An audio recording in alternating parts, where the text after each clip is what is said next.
and we're only waiting for the go. 13 Hamas hostages were reportedly set to be released today in exchange for 42 Palestinian prisoners. It follows the successful transfer of dozens of hostages and prisoners on Friday. It's like Israel slavery has claimed to more me. than 50 humanitarian aid Hostages, trucks have been it's sent like, to northern Gaza, carrying food, water, equipment, and medical supplies. Israel says the United Nations is leading the deployment of aid. They are in good condition, and they are surrounded by our multidisciplinary teams, social workers, psychologists, nurses, and doctors. Some of the Israeli hostages who were released by Hamas are now receiving medical attention. Health officials say 4 children and 4 women were taken to the Schneider Children's Medical Center Friday evening. This is a very, very complicated situation. Also 11 foreign nationals were seen it shouldn't be, however, it is. And it's multifaceted. Oh my gosh. Oh my gosh. And the temporary ceasefire has allowed some Palestinians to return home for the first time since the deadly conflict began.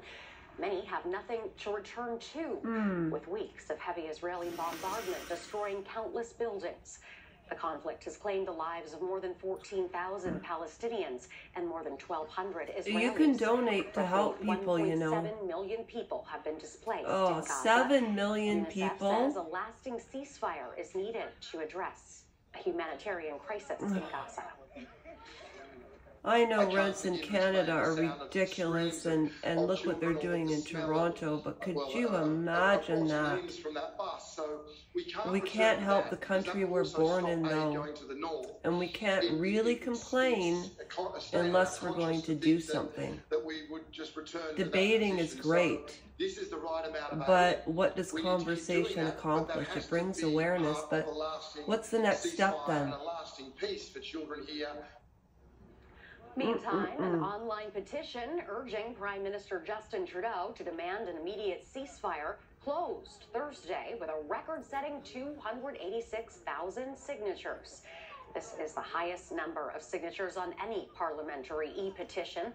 The document is calling for the Prime Minister to ask Israel to lift its blockade on Gaza and to follow international law. The government has 45 days to respond to the petition. India's High Commissioner to Canada is giving his first television interview since Prime Minister Justin Trudeau alleged the Indian government may be involved in the killing of a Sikh separatist leader on Canadian soil. India has denied the accusation, and relations between the two countries have been tense ever since. The High Commissioner spoke Do you know this all really does to CTV's question period and had this to say affect about us? where the And I am relationship so stands sick right now. of watching. Have you ever watched Parliament, the parliamentary meetings in Canada, and even in the US? They go on for hours and days and days and days. And I've always wondered, what's the difference between a cult and a culture?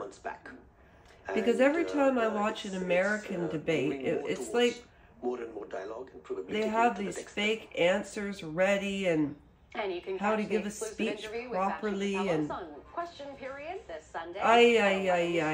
my brain's going in a different direction, so off I go.